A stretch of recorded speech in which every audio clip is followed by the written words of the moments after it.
은혜가 함께 하시기를 축복합니다. 오늘 사무엘하 강의 14번째 시간입니다. 선을 행하다가 오해받을 때, 이런 제목으로 말씀 나누도록 하겠습니다. 성경은 하나님의 길을 우리에게 가르쳐 줍니다. 원론적인 부분도 가르치지만 때로는 아주 구체적인 삶의 정황을 우리에게 가르쳐 줘요. 그래서 우리가 인생을 살다 보면 여러 가지 오해를 만나게 될 때도 있고, 그런 때 우리는 매우 당황해하는 경험을 하지요. 그때 우리가 어떻게 살아가야 하는가, 어떻게 사는 것이 능력이 있는가, 오늘 본문을 통해서 우리가 볼 수 있습니다. 어쨌든 우리가 예수 믿는 그리스도인으로서 우리의 삶이 자꾸 하나님 중심적인 삶으로 전환되고 빚어져 가는 게 아주 중요하잖아요. 이렇게 바뀌어져 가야 되고 새로워져야 되고, 내 고집과 내 생각을 따라가는 게 아니고 진리를 따라가고 능력을 따라가는 그러한 삶이 되어질 때 우리 삶에 놀라운 승리가 있죠. 오늘 본문을 통해서 크게 두 가지를 살펴보려고 합니다. 첫째, 다윗의 선행이 거절당함, 거절당한 은총, 이런 제목입니다. 그 밑에 첫 번째, 은혜 받은 자가 은혜를 베풉니다.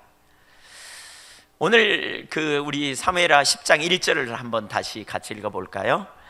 그 후에 암몬 자손의 왕이 죽고 그의 아들 한운이 대신하여 왕이 되니, 여기 그 후에라는 말이 나오잖아요. 이것은 참 중요한 의미가 있어요. 항상 우리가 어떤 그 앞구절과 접속사, 그러니까 이렇게 앞구절과 연결된 구절들이 상당히 중요한 구절을 의미해요. 그러니까 그 후에 이것은 어떤 사건인가를 암시적으로 보여주는 구절입니다. 그러니까 사무엘하 9장에서 요나단의 아들 무비보셋에게 은총을 보여준 사건 이유를 말해요. 그러니까 우리는 성경을 읽을 때에, 특별히 역사와 관련된 성경을 읽을 때에 우리는 어떻게 성경을 이해하는 경우가 많냐면 연대기 순으로 기록됐다, 이런 생각을 갖거든요. 근데 그런 성경도 있지만 여기 사무엘 상하는 연대기 순으로 기록되지 않았어요. 그래서 보통 역사서다 이렇게 표현도 하지만 어떤 학자들은 역사서라고 이렇게 보기보다는 전기 예언서다 이렇게 봅니다.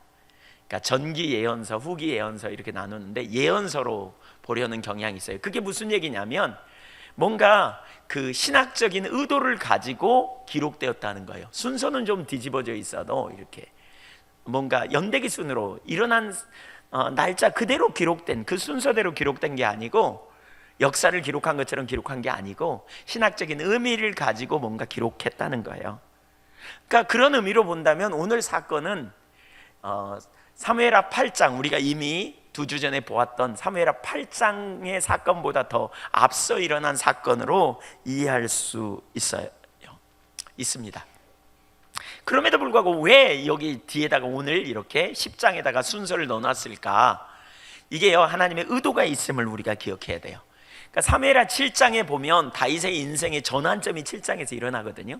하나님께서 다윗에게 엄청난 은혜를 부으시니까 다윗이 그걸 깨닫고 어느 날 하나님을 위하여 내가 집을 세우리라, 언약궤를 위하여 집을 짓겠다 이렇게 말했더니 하나님께서 나단 선지자를 통해서 네가 나를 위해 집을 지을 것이 아니라 내가 너를 위해 집을 짓겠다 이렇게 말씀하세요. 너의 집을 세우겠다.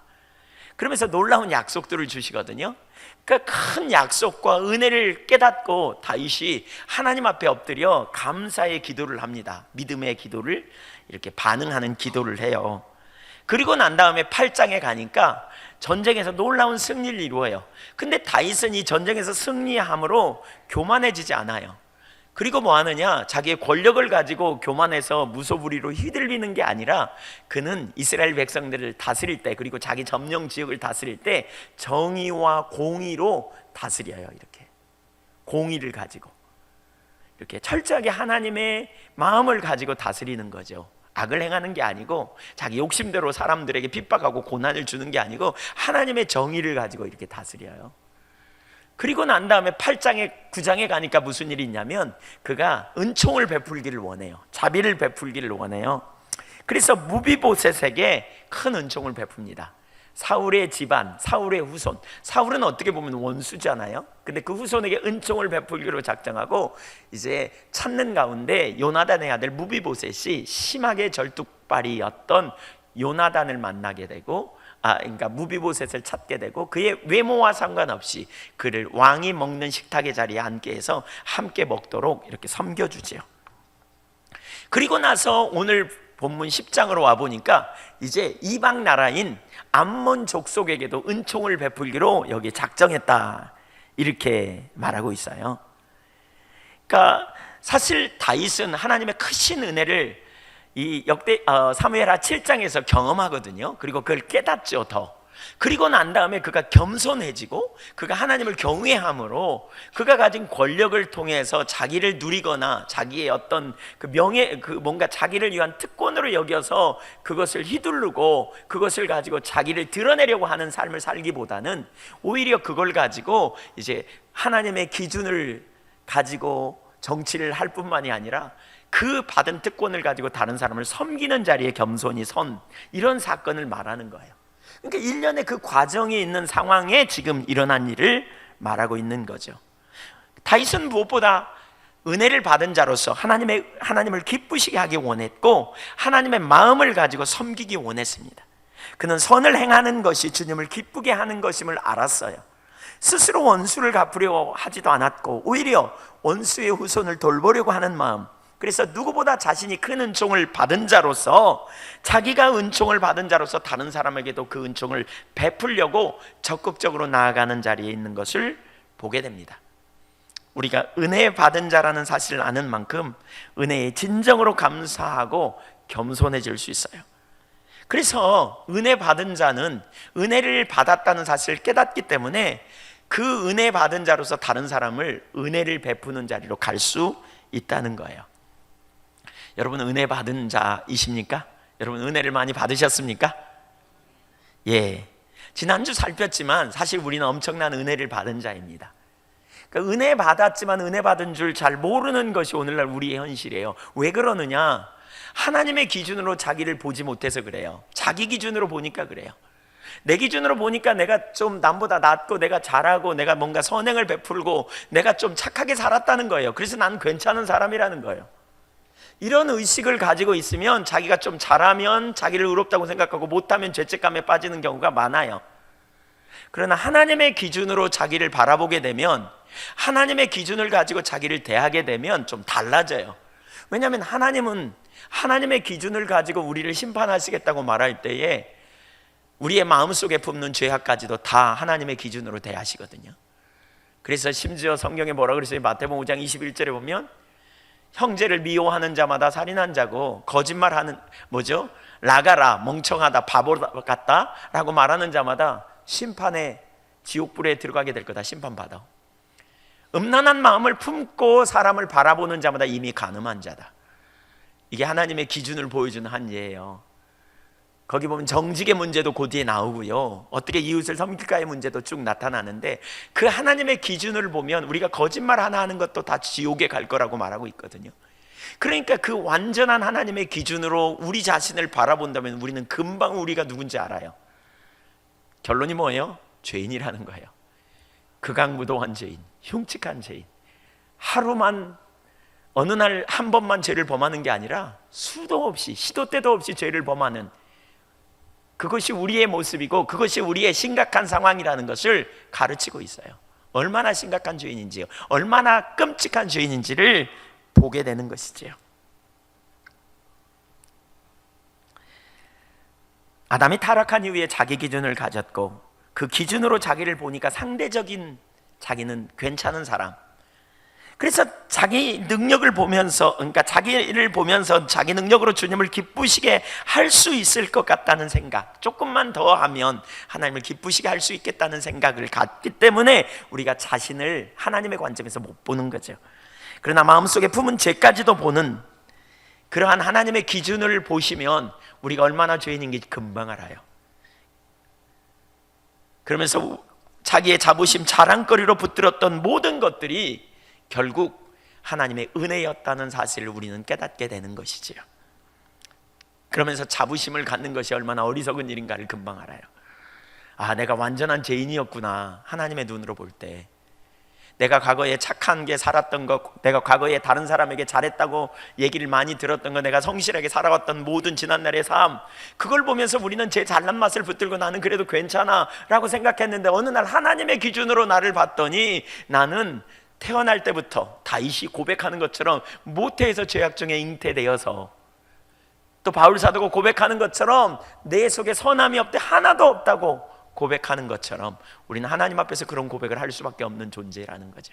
그래서 우리가 의로운 것은 오직 예수 그리스도의 보혈의 공로로 의로운 거지, 내 선행이나 내 착함으로 의로운 게 아님을 진짜 발견하는 거죠. 그러면서 뭐라 그래요? 나의 나됨은 오직 주의 은혜로 된 거다. 우리가 지난주에 봤죠? 바울 사도는 그래서 자기가 은혜로 구원받았다는 사실을 알았어요. 그리고 자기 그 은혜를 가지고 자기의 과거를 해석해 봤어요. 바울 사도는 가말리엘의 문법아에서 공부한 사람이에요. 성실한 사람이었어요. 율법에 정통했던 사람이에요. 아주 당대의 최고의 학문을 가졌던 사람이라고요. 열심도 대단했고요. 좋은 가문에서 태어났어요. 내놓을 만한 거리들이 얼마나 많았는지 몰라요. 그런데 이 모든 것을 해석해 봤더니 그것은 전적으로 자기의 노력과 자기의 열심마저도 다 하나님의 은혜였다는 것을 발견하는 거예요. 그래서 나의 나됨은 주의 은혜로 된 거다. 우리는 은혜 그러면 우리의 노력과 상관없이 된 것을 은혜라고만 말해요. 내가 노력했으니까 이건 은혜가 아니라 내 노력으로 된 거야. 근데 바울 사도는 다르게 해석해요. 뭐라고요? 내가 남보다 더 많이 수고하였지만, 남보다 더 열심히 했지만 지내놓고 봤더니 그 열심마저도 내 거가 아니었다. 그분이 은혜로 나와 함께 하셨기 때문에 내가 그런 열심을 낼 수 있었다라고 고백하는 거예요. 이걸 진짜로 하나님의 기준으로 여러분 자신을 본다면 우리는 완전한 죄인이었고 선함이 없는 자였는데, 그분이 우리를 택하셔서 자녀 삼으시고 의롭다고 우리를 여겨주시는 것, 이 사실을 정말 하나님의 관점으로 보는 사람은 자기가 자부심 가질 만한 거리들이 있잖아요. 왜? 사람들에게 칭찬받고 남보다 나은 그 열심히 노력한 결과로 지금 얻어진 어떤 대과물들, 결과물들, 자부심 가질 만한 거리들, 이거 다 모아 자기 잘난 맛으로 생각하는 그 자부심, 자랑거리로 붙들었던 그 모든 것이 결국 은혜였다는 사실을 깨달으면서 자부심을 갖는 것들이 얼마나 어리석은가를 금방 발견해요. 고린도전서 4장 7절에서 말하는 것처럼 바울 사도가 고린도 교회 성도들이 그러잖아요. 너희가 다 은혜로 받아놓고 왜 받지 않은 것처럼 자랑하냐 그러잖아요. 다 은혜로 받았는데 그거 갖고 다른 사람 앞에서 자부심 갖고, 다른 사람 앞에서 우월의식 갖고, 다른 사람 앞에서 그냥 그걸 갖고 특권으로 의식으로 여기는 삶을 사는. 그러나 진짜 은혜를 발견하면요, 자기에게 주신 놀라운 은혜를 진정으로 감사하게 되고 그 은혜로 받은 것들을, 은총을 다른 사람에게 베풀어 주는 자리로 나갈 수 있어요. 그 은혜를 가지고 무소불위의 권력으로 여겨 다른 사람을 자기 마음대로 욕망의 도구로 사용하는 게 아니고 나눌 수 있어요. 다윗이 지금 현재까지는 그 자리에 있어요. 물론 다음 장에 가면 달라지지만, 은혜를 우리가 항상 깨닫게 되면 우리는 실수하지 않아요. 실패하지 않아요. 넘어지지 않아요. 겸손해요. 다윗이 지금 그런 마음을 가지고 있는 거죠. 그는 과거를 생각하면서 무비보셋에게 은총을 베풀었고, 그리고 이제 이방 나라 암몬에게까지 은총을 베풀려고 하는 것이죠. 그는 겸손해요. 내가 받은 은혜, 내가 지금 가지고 있는 이 왕권, 내가 가진 이 권력, 내가 받은 이 놀라운 은혜, 이걸 가지고 나를 위해 쓰지 않고 내가 하나님 나라와 영광을 위해 사용해야 되겠다. 공의를 기뻐하시는 하나님의 뜻, 자비와 선을 기뻐하시는 하나님의 뜻을 좇아 내가 그걸 가지고 선을 베풀어야 되겠다, 이렇게 나가는 거죠. 다윗의 이런 마음, 겸손한 마음, 이런 마음이 저와 여러분에게도 부어지기를 간절히 소원합니다. 우리가 크게 은혜를 받았다면 받은 은혜를 인하여 우리가 감사하며 우리가 이렇게 나가보자고요.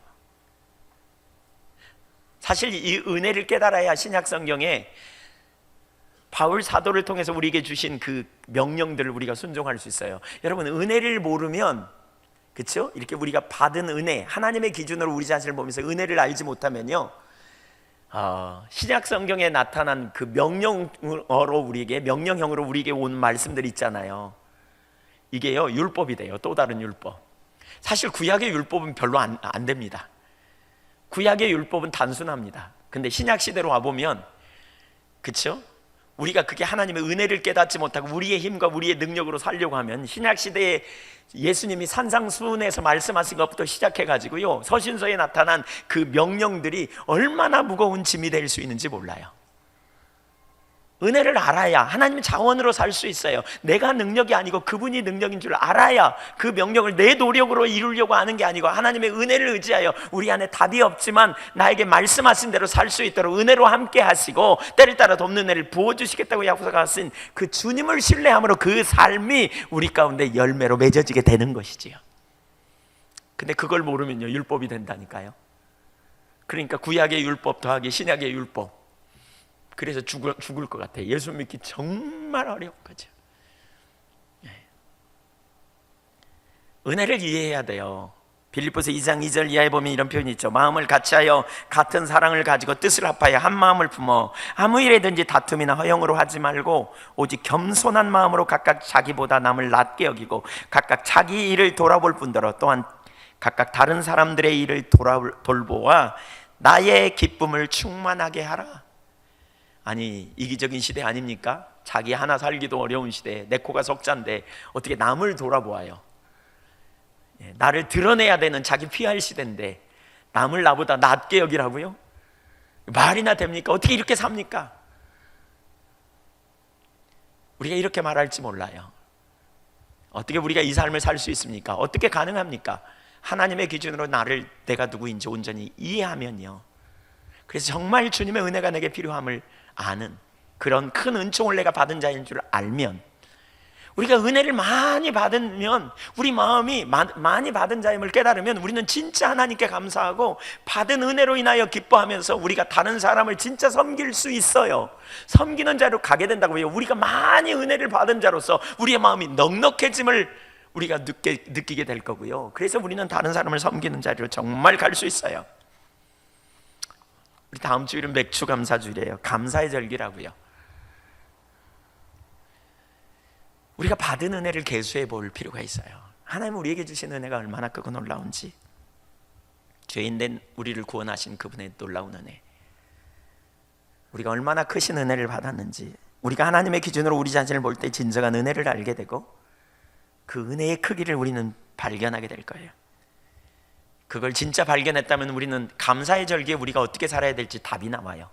무엇보다 하나님께 감사해야 될 거예요. 진짜 하나님께 감사하는 거예요. 그리고 두 번째로 우리가 할 일은 뭐예요?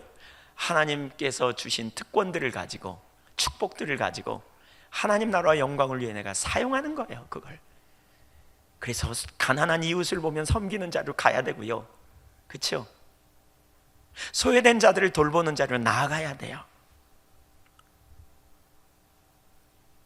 은총을 베푸는 이 다윗과 같은 이런 마음을 가지고 우리가 나아가는 절기가 되어져야 된다는 거예요. 내가 누군가한테 은총을 좀 베풀겠다. 제가 저희 아이들에게 최근에 그런 표현을 했습니다. 저희 두 아이에게, 너네가 10분만, 우리가 인생을 살면서 10분만 피곤하자, 이런 생각을 자꾸 해보자. 하루에 10분만, 아니면 어떤 장소에 가든지 10분만 피곤해보자. 그리고 네가 10분만 피곤하면 주변 사람들이 아마 행복을 느낄 거다. 가정에서도 그러지 않아요?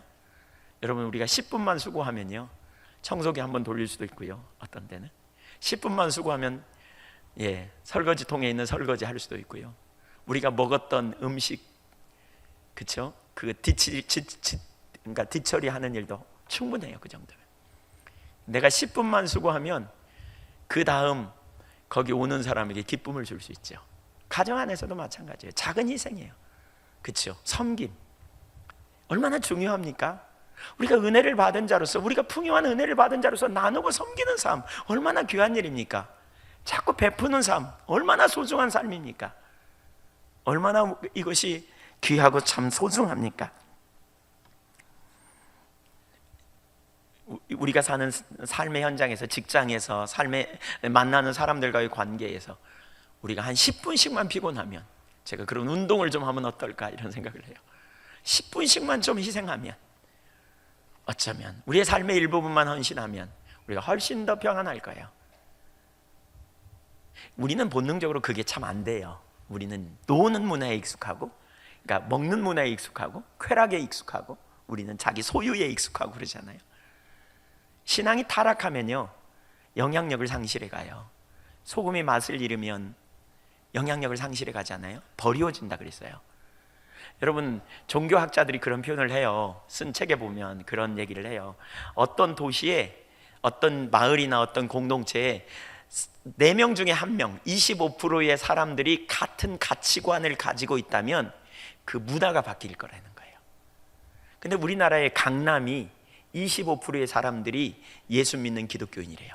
강남에 사는 25%의 사람들이 예수 믿는 기독교인이에요. 근데 강남에 4가지가 많잖아요. 첫째는 뭐냐면 먹는 곳이 많아요. 먹는 곳이 많아요. 온갖 좋은 거는 강남에 다 있어 가면. 두 번째로는 먹고 뺄 곳이 많아요. 먹었으니까 빼야 되잖아요 또. 그래서 뺄 곳이 많대요. 그렇게 운동한 뭐 그런 살 뺄 곳이 많은. 세 번째는 죄 지을 곳이 많대요. 쾌락을 추구하는.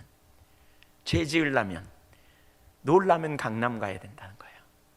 네 번째로는 회개할 곳이 많대요. 교회가 많다는 거예요.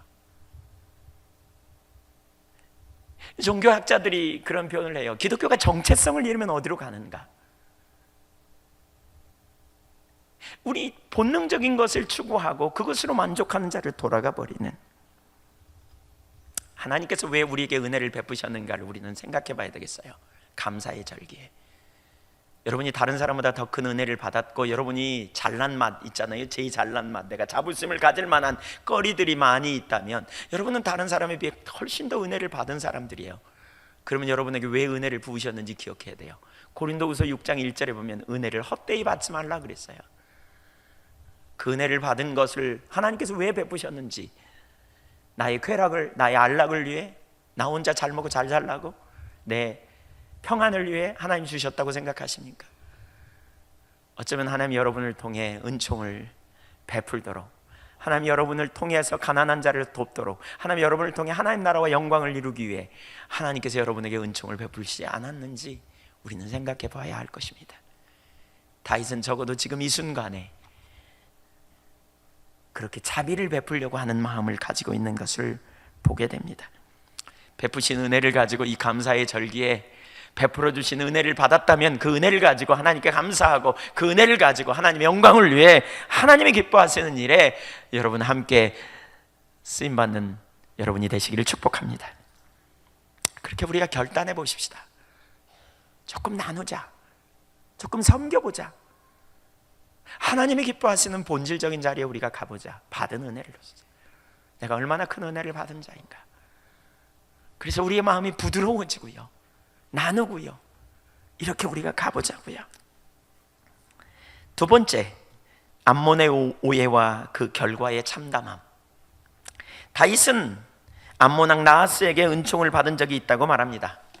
성경에 있지 않기 때문에, 나와 있지 않기 때문에 언제 어떻게 은총을 받았는지 알 길이 없습니다. 아마 사울에게 쫓겨다닐 때 도움을 받은 적이 있는 것이 아닌가 싶습니다. 어쨌든 다윗은 그 은총을 기억하였습니다. 그때 자기에게 은총을 베푼 암몬 왕 나하스가 죽고 그의 아들 한운이 왕이 되었습니다. 다윗은 암몬의 사절단을 보내 나하스의 죽음을 조상하기로 합니다. 2절 보겠습니다. 다윗이 이르되 내가 나하스의 아들 한운에게 은총을 베풀되 그의 아버지가 내게 은총을 베푼 것 같이 하리라 하고, 다윗이 그의 신하들을 보내 그의 아버지를 조상하라 하니라. 다윗의 신하들이 암몬 자손의 땅에 이르매.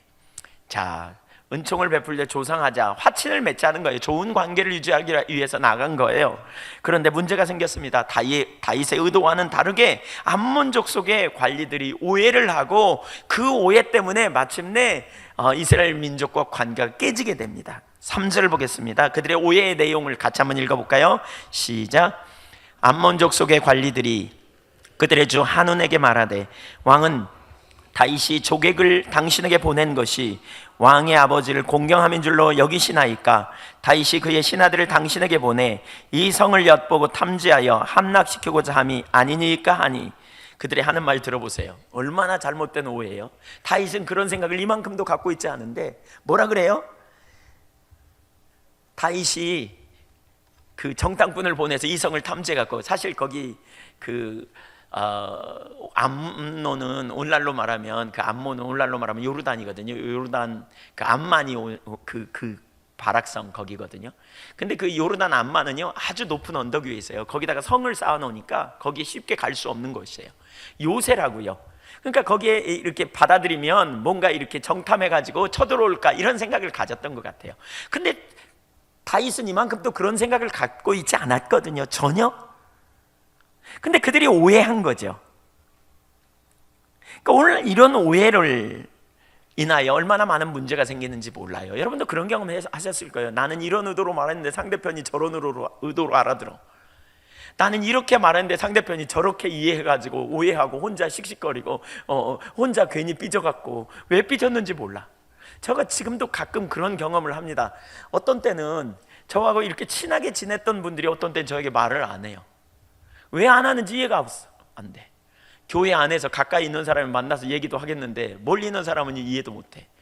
왜 그런지 말 좀 했으면 좋겠어, 어떤 때는.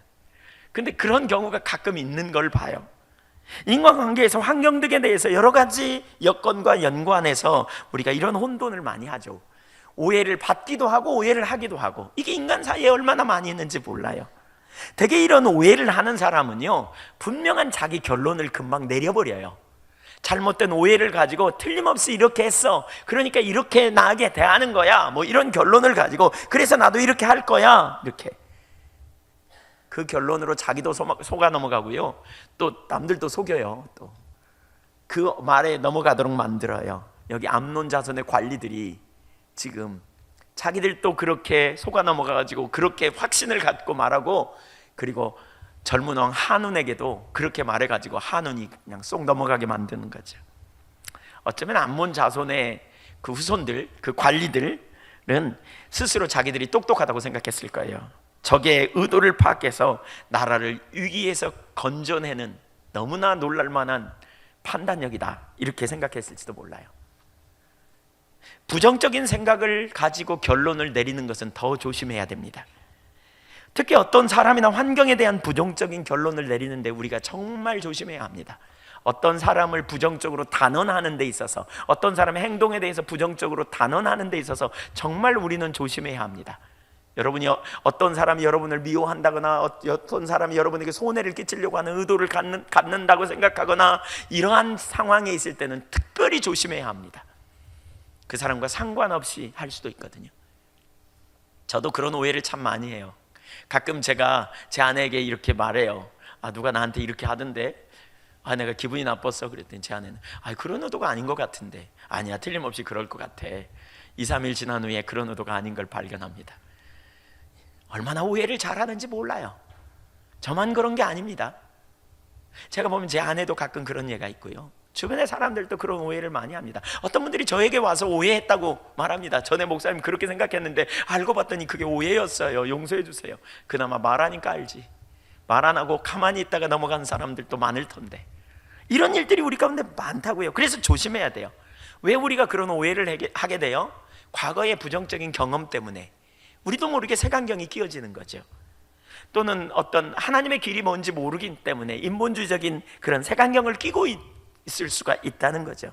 항상 문제는 그렇기 때문에 우리가 겸손해야 된다는 거예요. 자기 지혜나 자기 관점, 자기의 기준을 가지고 판단하려고 하면 안 돼요. 우리가 아는 것이 다라고 생각하면 절대로 안 돼요. 그들은 확신했고 왕을 설득하는 데 성공했습니다. 그러나 그것은 잘못된 것입니다. 왜냐하면 그 결과는 너무너무 처참하거든요. 사실 그 결과로 말미암아 그들은 전쟁을 하게 됩니다. 결국 망하게 되었습니다. 12장 후반부에 보면 그들은 전쟁에서 패하면서 망하게 됩니다. 우리도 얼마든지 그런 자리에 갈 수 있다는 사실을 염두에 두어야 합니다. 우리의 결정, 우리가 순간순간 받아들이는 생각들, 선택이 얼마나 중요한지 모릅니다.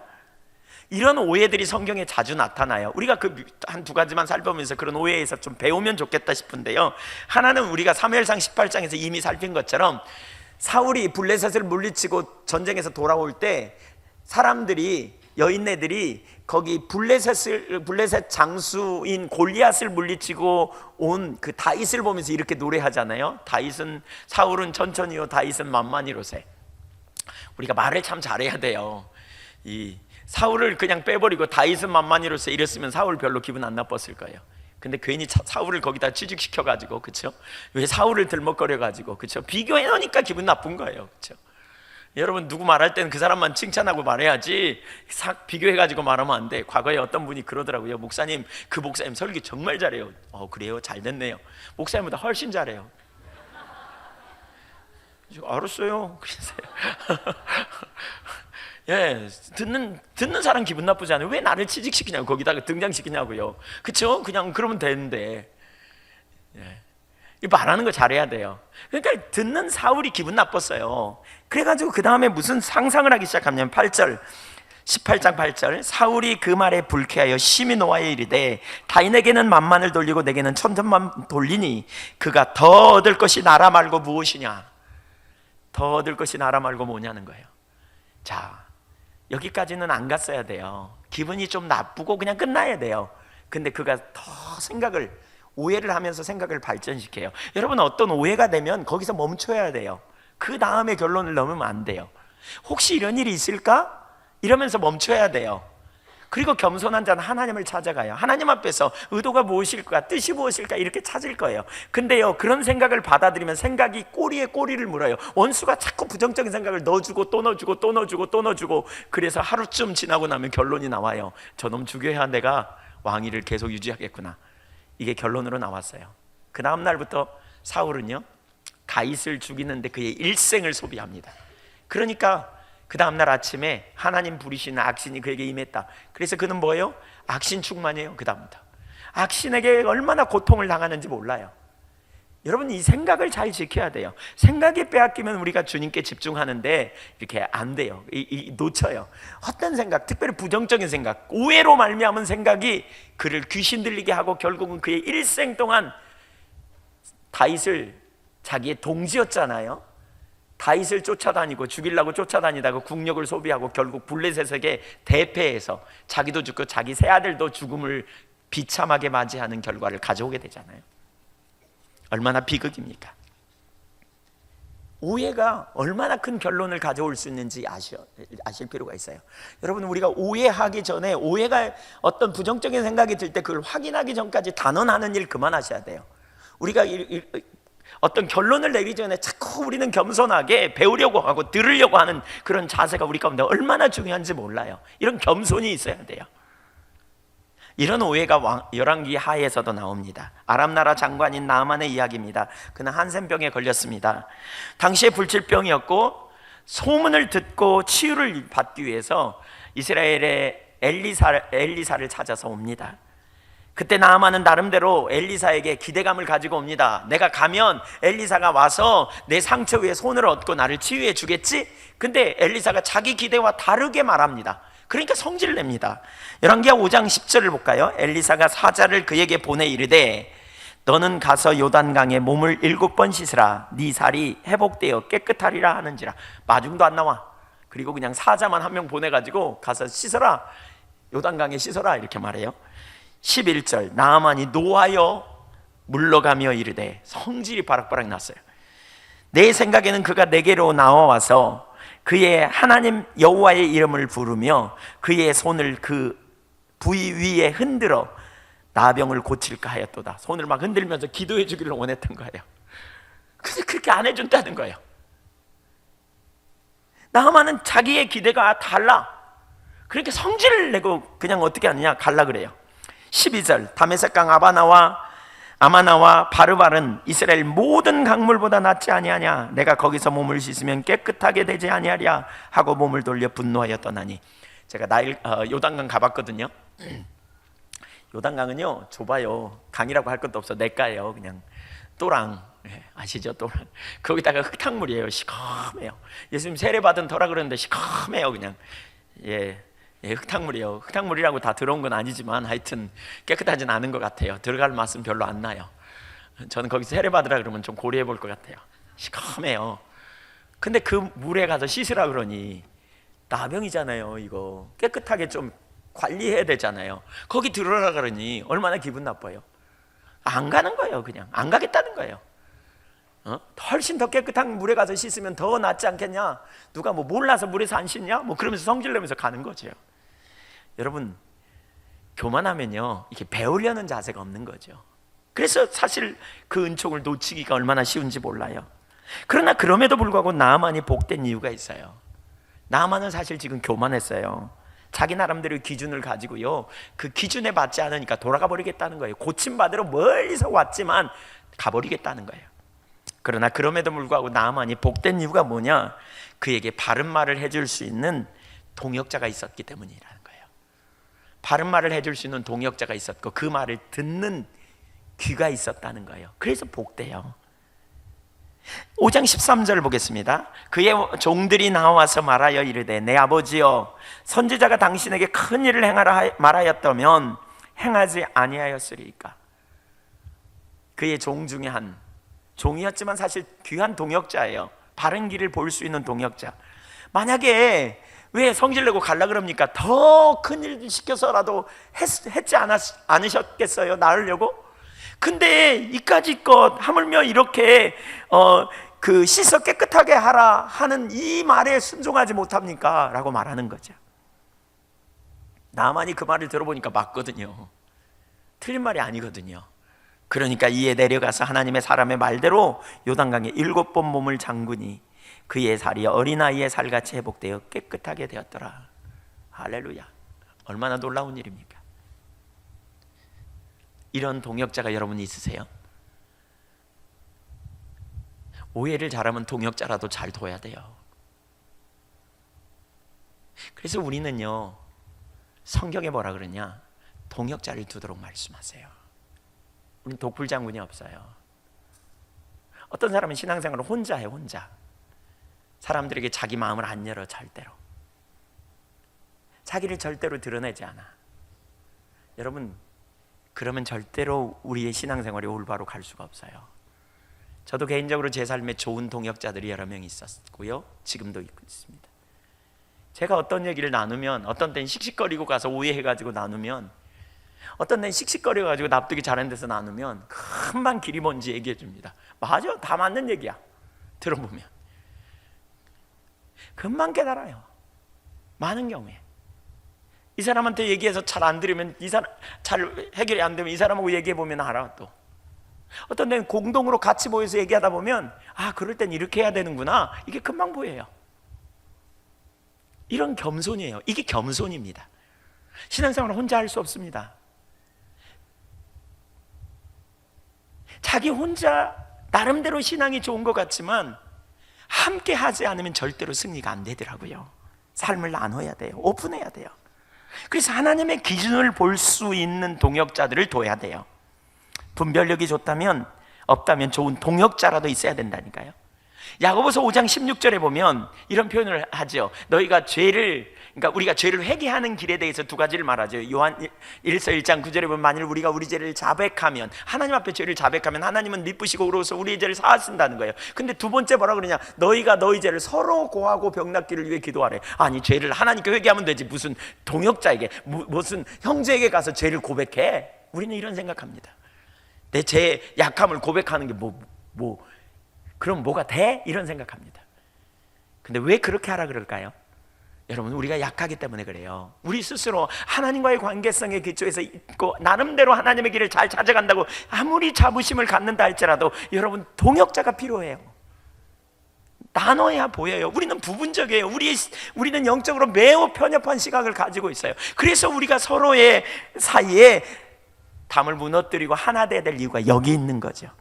에베소서 4장 16절에도 보면 이런 표현이 있어요. 그에게서 온 몸이 마디를 통해 도움을 받음으로 연결되고 결합하여 각 지체의 분량대로 역사하여 그 몸을 자라게 하며 사랑 안에서 스스로 세우느니라. 교회가 세워지는 건 뭐냐? 각 지체들끼리 상합하고 연락하여 마디를 통해 서로 도움을 받고 주고, 이런 과정을 통해서 다 장성한 분량에, 그리스도의 장성한 분량에까지 자라간다는 거예요.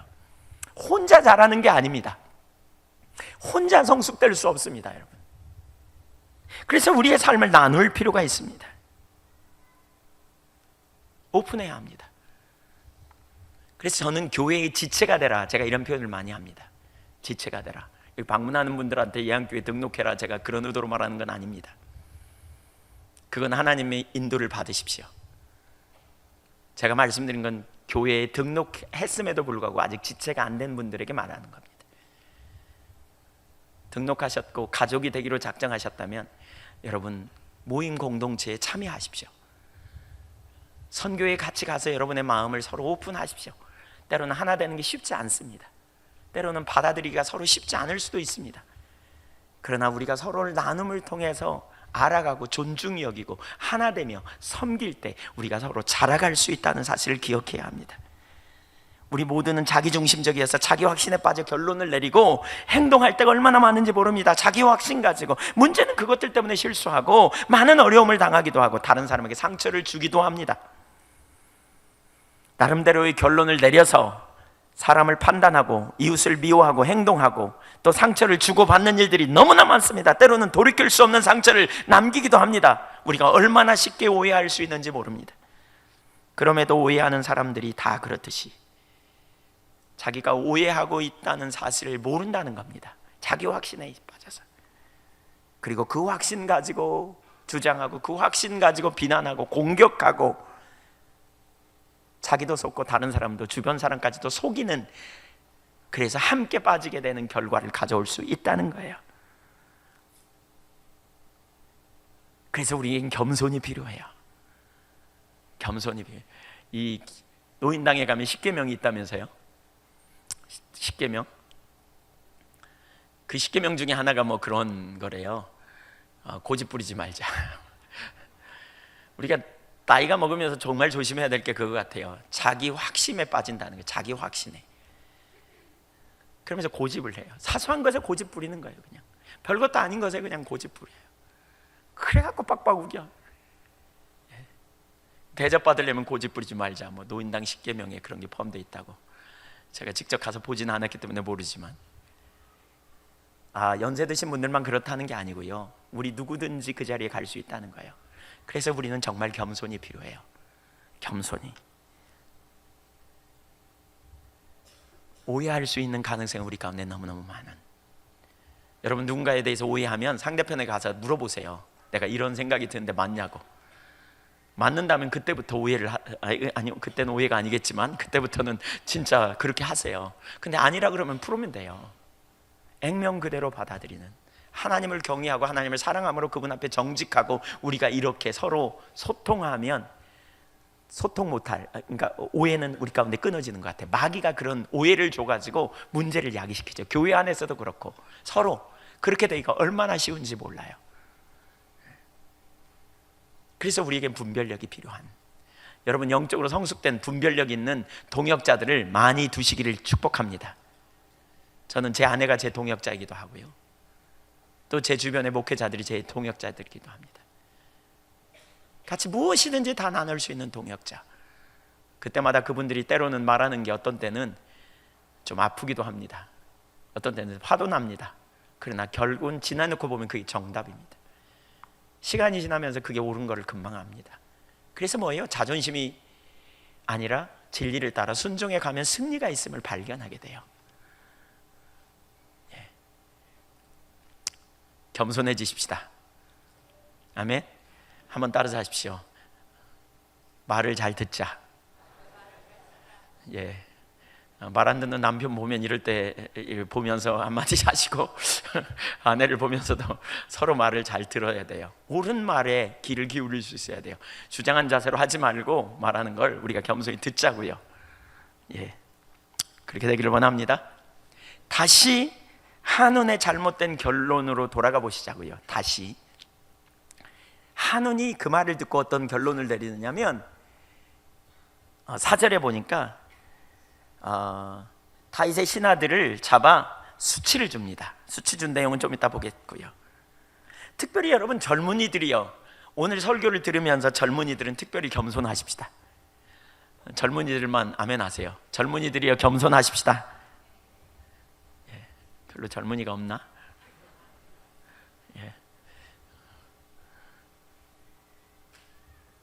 암몬의 젊은 왕, 새로운 젊은 왕 한운, 그가 이런 결정을 하게 된 이유가 뭘까요?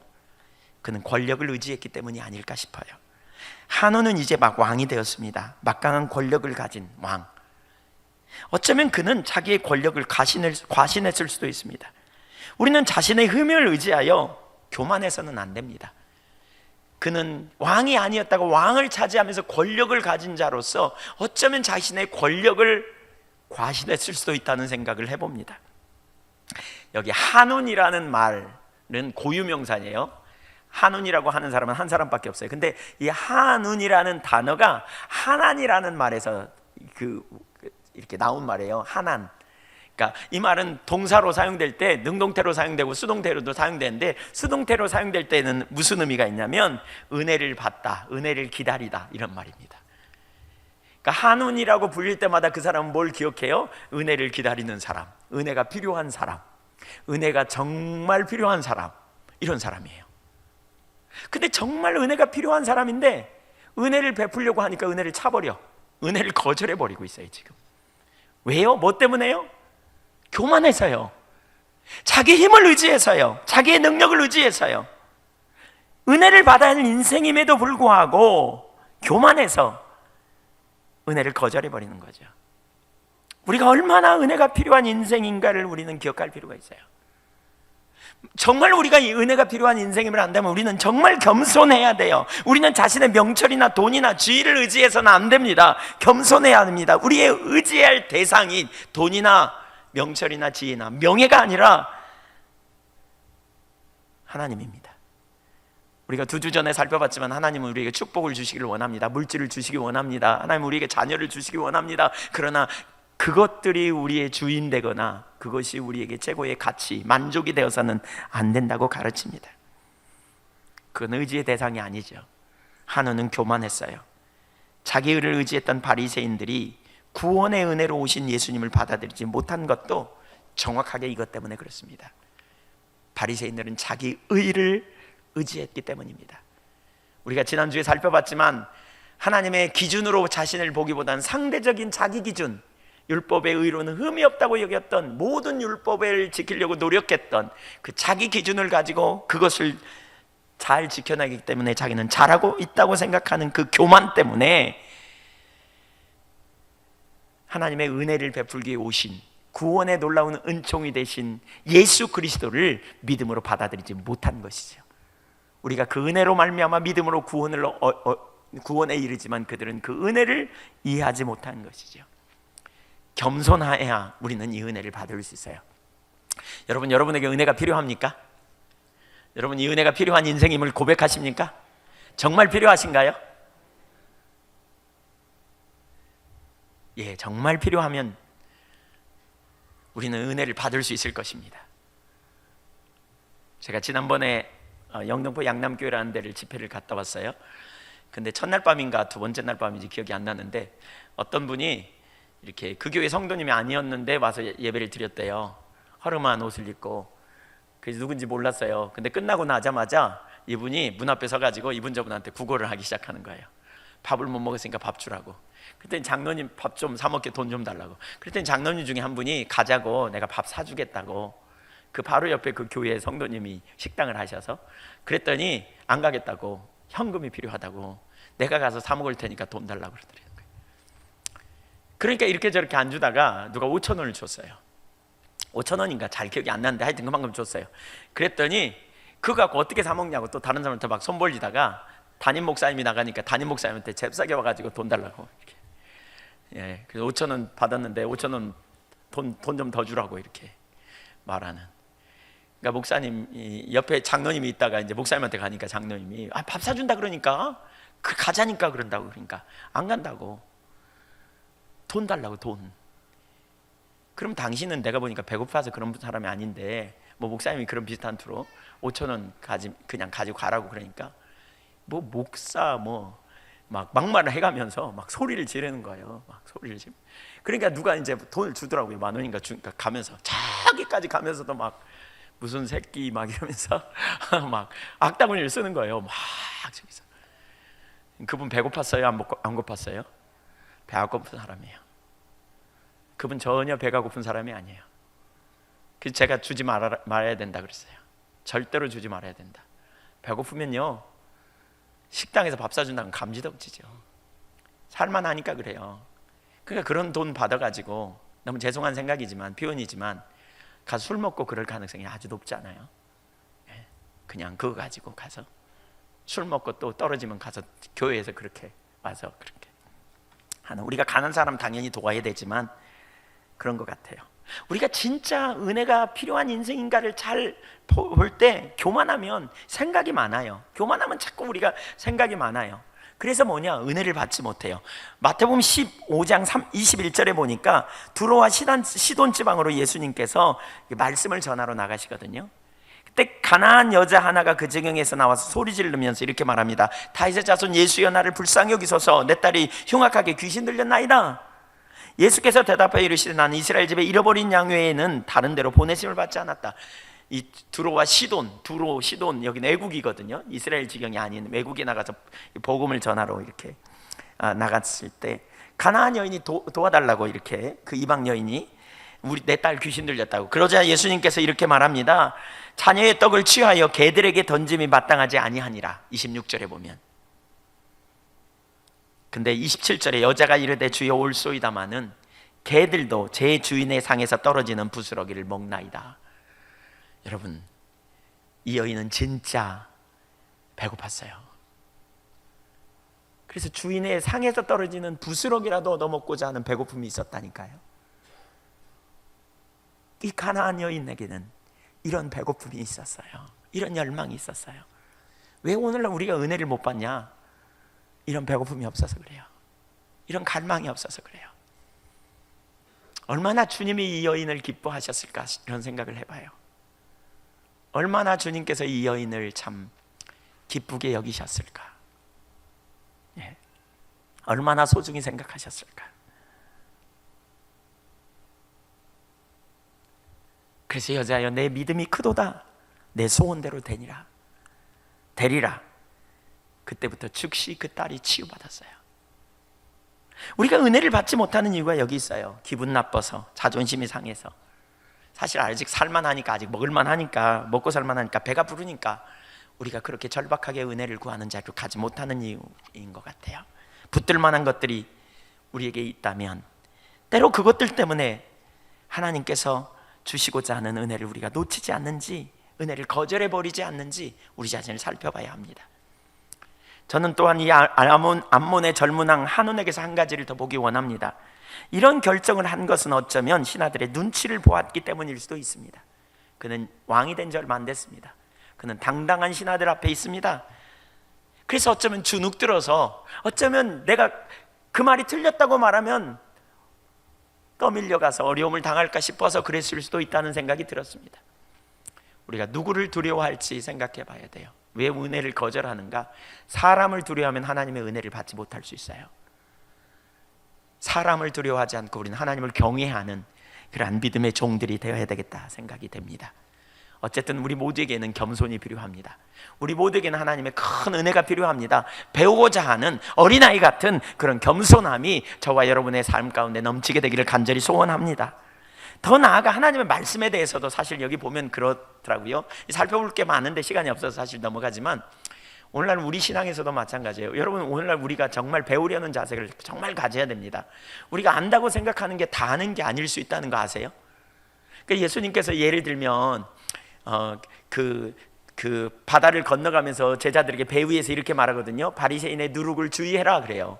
그랬더니 우리가 떡 안 가져와서 그렇나? 이렇게 생각해요. 그때 예수님께서 보리떡 5개와 물고기 2마리로 7,000명을 먹이고 4,000명을 먹이고 남긴 5,000명을 먹이고 남긴 그게 얼마나 많으냐, 너희는 그렇게 믿음이 없냐, 그러면서 바리새인의 누룩은 곧 바리새인들의 외식인 것을 가르쳐요. 그러니까 말씀을 들어도 왜곡되게 이해할 가능성이 우리 가운데 많아요. 그래서 우리가 자꾸 겸손해야 돼요. 말씀을 들을 때 자꾸 겸손함으로 깨닫게 해달라고 구해야 돼요. 다행스럽게 성령님은 우리에게 모든 진리를 가르치시겠다고 그렇게 오셨다 그러잖아요. 그러니까 겸손함으로 말씀을 들으려고 하셔야 돼요. 이때 중요한 한 가지 자세가 바로 이 겸손함이라니까요.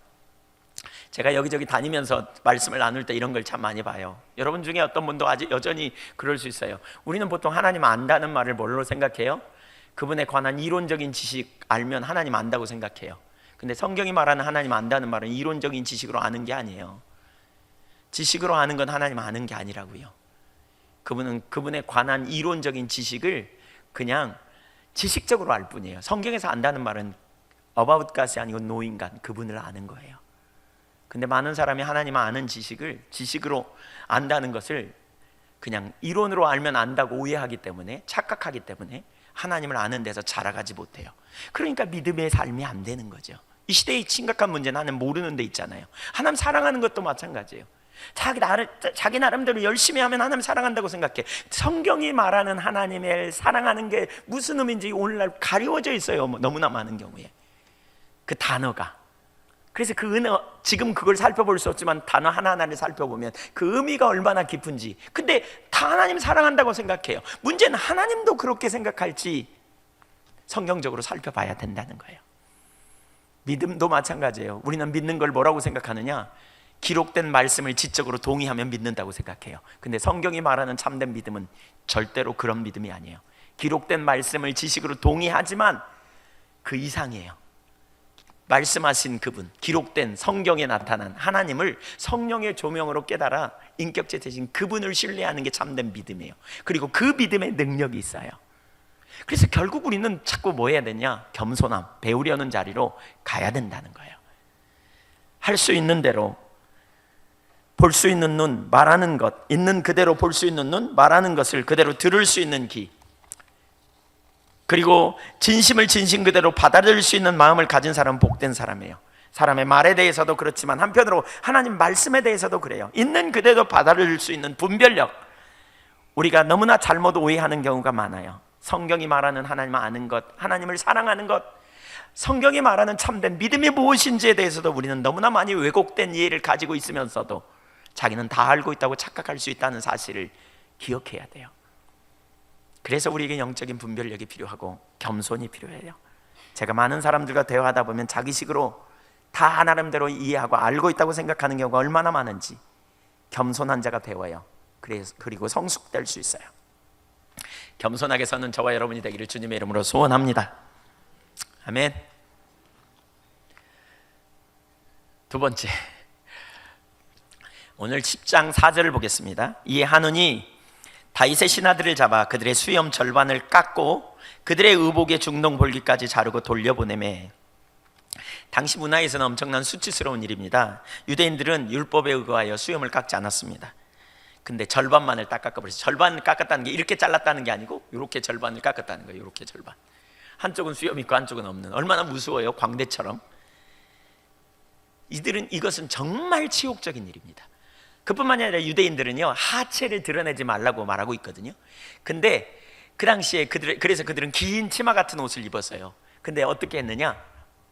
그들이 이렇게 이 엉덩이 바로 밑으로 그냥 잘라버린 거예요. 중동 볼기까지 드러나도록 잘라버렸다. 볼기짝이 드러나도록 잘라버렸다는 거예요, 옷을. 그러니까 속옷을 안 입던 시대에 볼기짝이 다 보이는 거죠. 그럼 얼마나 수치스러운 일입니까? 요즘은 세련되게 하려고 멋있게 보이려고 자르지만 그 당시에 그런 문화가 아닌 상황에 그들은 너무너무 치욕스러운 결과를 경험하는 것이죠. 사무엘하 10장 5절에 사람들이 이 일을 다윗에게 알리니라. 그 사람들이 크게 부끄러워함으로 왕이 그들을 맞으러 보내 이르기를 너희는 수염이 자라기까지 여리고에서 머물다가 돌아오라 하니라. 다윗은 선을 행하기 원했습니다. 그런데 왜 이런 일이 벌어졌는가? 사실 여러분, 우리가 선을 행하기 원하는데 하나님께서 선을 정말 뒷받침해서 그런 일들이 없으면 좋잖아요. 그렇죠? 잘 되기 원하잖아요. 근데 이런 일이 벌어질 때 얼마나 당황스러워요. 그럼 왜 이런 일이 벌어졌을까요? 하나님 보시기에 선을 행하려고 나름대로 행했는데 왜? 사실은요, 이게 하나님의 뜻이 아니었어요. 여기 하나님 뜻이 아니었어요. 신명기 23장 3절 이하를 볼까요? 암몬 사람과 모압 사람은 여호와의 총회에 들어오지 못하리니 그들에게 속한 자는 10대뿐 아니라 영원히 여호와의 총회에 들어오지 못하리라. 그들은 너희가 애굽에서 나올 때에 떡과 물로 너희를 길에서 영접하지 아니하고 메소포타미아의 부돌 사람 보올의 아들 발람에게 뇌물을 주어 너희를 저주하게 하려 하였으나 내 하나님 여호와께서 너를 사랑하심으로 내 하나님 여호와께서 발람의 말을 듣지 아니하시고 내 하나님 여호와께서 그 저주를 변하여 복이 되게 하셨나니 내 평생에 그들의 평안함과 형통함을 영원히 구하지 말지니라. 모압을 기뻐하지 않았다니까요. 모압의 형통을 하나님 기뻐하지 않았어요. 왜냐하면 나쁜 짓 했다는 거예요. 그래서 저들과 화친하는 것, 다윗이 저들과 화친하겠다는 거잖아요. 전쟁 안 하겠다는 거잖아요. 하나님 그걸 원치 않은 거예요. 그래서 저들로 다윗을 모독하게 하는, 어떻게 보면 하나님의 섭리라고 할 수 있는, 이 다윗의 입장에서는 매우 예상치 못한 상황이지만 하나님의 섭리라고 말할 수 있는, 성경은 결국 이 모든 것을 통해서 합력해서 선을 이루시는 하나님의 역사를 보게 되는, 우리가 기억할 사실은요, 우리의 예측대로 어떤 일이 일어나지 않는다고 해서 낙심하거나 불평할 필요가 없습니다. 우리가 믿는 하나님의 신실하심을 보아야 합니다. 결국 하나님께서 합력해서 선을 이루실 것을 기대할 필요가 있습니다. 아마도 다윗은 암몬에 대한 이런 하나님의 뜻을 알지 못했을 것 같아요. 뒤에도 더 나오지만, 그가 언약궤를 처음 가지고 오려고 할 때에 네 지파가 메어야 하는데, 언약궤를 처음 가지고 올 때 왜 그러잖아요. 네 지파 고핫 자손이 메어와야 하는데 수레의 실 고잖아요. 그럴 때 수레가 튀어가지고 떨어지려고 그러잖아요. 이런 실수를 범한 것처럼 다윗이 정확하게 하나님의 뜻을 몰랐던 것 같아요. 그래서 실수를 범한 것 같아요. 어쨌든 다윗은 암몬 족속과 화친하기를 원했어요. 그가 받은 은혜를 생각하면서 은총을 베풀기를 원했는데 그의 뜻대로 되지 않았어요. 선이 거절당했어요. 그러니까 모든 선이 거절당한 것, 그러니까 여러분이 어떤 누군가에게 선을 베풀다가 거절당하고 그것 때문에 상처받으면 다 하나님 뜻이 아니어서 그래 이렇게 말해서는 안 돼요. 그럴 수도 있고 아닐 수도 있는데 다윗의 경우는 그랬다는 거예요. 하나님 뜻이 아니었어요. 여러분, 이런 상황을 여러분이 만났다면 어떻겠어요? 기분 좋아요, 나빠요? 예, 엄청 당황스럽겠죠. 제가 가만히 생각해 보니까 그런 것 같더라고요. 사실은 말할 것도 없고 다인 자신도 너무너무 화가 났을 것 같아. 처음에는 아마 황당했을 것 같아. 그 말을 듣자마자 뭐? 어떻게 했다고? 아니 왜 그래? 우리는 그런 의도 아니잖아. 너무너무 황당했을 것 같아요. 그러다가 점차 배신감, 그리고 가만히 생각해보니까 모욕감을 느껴. 예. 아니 그러면 나를 무시해, 우리를 무시하는 거 아니야 지금, 이러면서 점점 분노가 끌어올랐을 것 같아. 그러다가 어떤 상황이라면 뭐라 그럴까요? 당장에 군사 일으켜, 그놈들 내가 그만두나 보라, 이렇게 나왔을 것 같아요. 동일한 상황이라면 여러분 어떻게 했을까? 근데요, 여기 보세요. 다윗은 이 본문을 제가 보면서 이렇게 보니까 감정을 따라 행하지 않았어요. 그는 하나님의 기준을 따라 행해요. 우선 사람들을 위로하거든요. 5절 중반절에 보면 그 사람들이 크게 부끄러움으로 왕이 그들을 맞으러 보내 이르기를 너희는 수염이 자라기까지 여리고에 머물다가 돌아오라 하니라. 그리고 그 다음에 그가 어떻게 반응했는지 감정적인 면이 성경에 나타나 있지 않아서 모르지만 우선 하나는 그가 당장에 군사를 소집하지 않았다는 거예요. 원정을 보내려고 하지 않았어요. 오히려 암몬 족속이 왜 자기 한 짓이 있으니까 도둑이 제발 저린다고 자기들이 먼저 전쟁을 일으킵니다. 오히려 다윗은 참 겸손했던 사람인 것 같아요. 그는 하나님을 의지했어요. 예상치 못한 상황이 생길 때 자기 감정을 가지고 쏟아내지 않았다는 거예요. 우리가 오늘 다윗에게서 배워야 될 점이 바로 이 부분입니다. 감정대로 하지 않았다는 거예요. 하나님을 신뢰했어요. 우리가 이전에 정말 많이 봤잖아요. 다윗은 원수 갚는 것도 하나님께 철저히 맡겼던 사람 아닙니까? 왜요? 하나님의 능력을 알았기 때문이죠. 반면에 암몬 족속은 도둑이 제발 저린다고 자기들이 한 일이 있어서 많은 돈을 주고 도움을 청하며 이웃 나라에 도움을 청해서 아람 나라의 군대를 불러가지고요 전쟁을 시작합니다. 6절 보세요. 암몬 자손들이 자기들이 다윗에게 미움이 된 줄 알고 암몬 자손들이 사람을 보내 벤노업 아람 사람과 소바 아람 사람의 보병 2만 명과 마가 왕과 그의 사람 1000명과 돕 사람 12,000명을 고용한지라. 33,000명을 많은 돈을 주고 불러왔어요. 여기 33,000명을 위해서 돈을 얼마나 부었냐면 역대상 19장 6절에 보면 이 동일 본문에 은 7천 달란트를 주었다 그랬어요. 은 7천 달란트를 주면 노동자 한 사람의 하루 품삯이 한 드라크마인데 그걸로 계산하면 600만 드라크마예요. 그러니까 600만 명의 노동자가 먹고 살 수 있는, 하루 먹을 수 있는 정도의 돈을 주고 왔어요. 그럼 오늘날 그 10만 원, 일당 10만 원 잡으면 600만이면 얼마예요? 계산해 보세요, 빨리. 60억? 좀 된가요? 엄청난 돈. 그렇게 많은 돈을 주고요 용병을 사왔어요. 얼마나 무모한 짓을 하는 거예요. 그리고 다윗에게 전쟁을 벌이는 거예요. 그랬더니 7절 보세요. 다윗이 듣고 요압과 용사의 온 무리를 보내매, 듣고 행동했어요. 먼저 행동하지 않았습니다. 다윗이 자기의 기분대로 행동하지 않았습니다. 이때까지도 분노를 드러내거나 폭발하여 먼저 전쟁을 일으킨 게 아닙니다. 우리가 선을 행하려고 하다가 문제가 생길 때 어떤 자세를 가져야 하는지를 보여줍니다. 겸손한 사람은 하나님을 의지하는 사람이고요, 하나님의 길을 따라 행동합니다. 하나님 없는 사람처럼 자기 생각대로 상대를 비난하고 화를 내지 않습니다. 그런 상황이 다윗에게 황당한 일이겠지만 그럼에도 불구하고 그는 먼저 전쟁하지 않습니다. 결국 그가 그렇게 하나님을 신뢰하고 나아갈 때에 그를 통해 하나님의 뜻이 온전히 성취됩니다. 하나님의 뜻이 성취됩니다. 그러니까 8절 이하를 보겠습니다. 암몬 자손은 나와서 성문 어귀에 진을 쳤고 소바와 느옵 사람 아람과 돕과 마가 사람들은 따로 들에 있더라. 다윗의 군대가 샌드위치처럼 가운데 놓이고 암몬 족속과 아람 사람들 용병들이 포위해버렸어요. 그러니까 9절, 요압이 자기와 맞서 앞뒤에 친 적진을 보고 이스라엘의 선발한 자손 중에서 또 엄선하여 아람 사람과 싸우려고 진치고 그 백성의 남은 자를 그와 아비새의 손에 맡겨 암몬 자손과 싸우려고 진치게 하고 이르되 만일 아람 사람이 너보다 강하면 네가 나를 돕고 만일 암몬 자손이 너보다 강하면 내가 가서 너를 도우리라. 12절 같이 읽어보죠. 시작. 너는 담대하라. 우리가 우리 백성과 우리 하나님의 성읍들을 위하여 담대히 하자.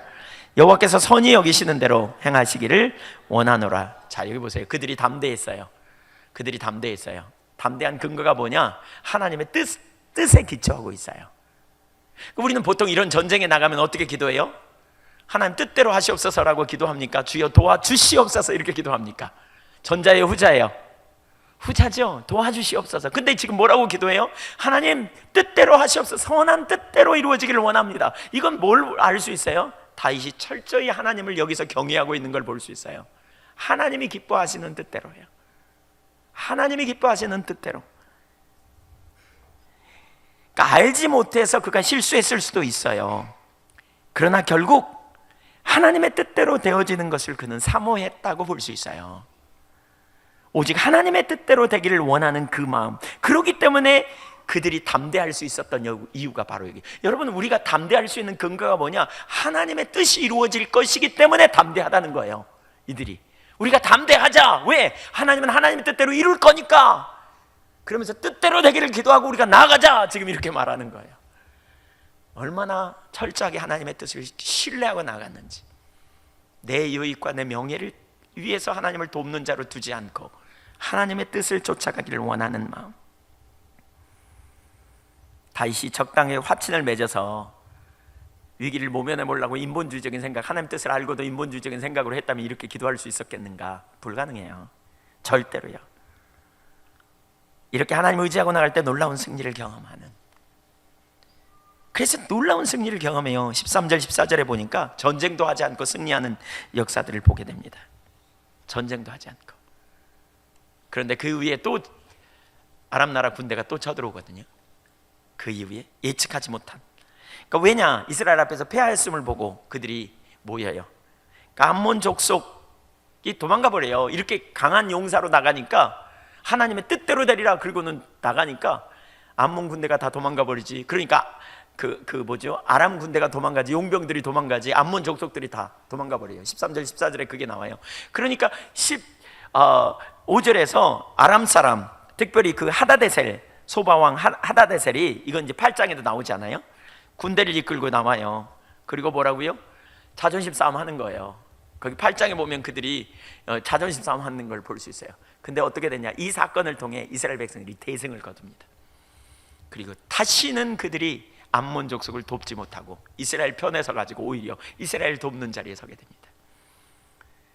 이 싸움이 없었더라면 어쩌면 눈의 가시처럼 아람 사람, 암몬 족속이 기회만 되면 이스라엘을 괴롭히려고 했었을 겁니다.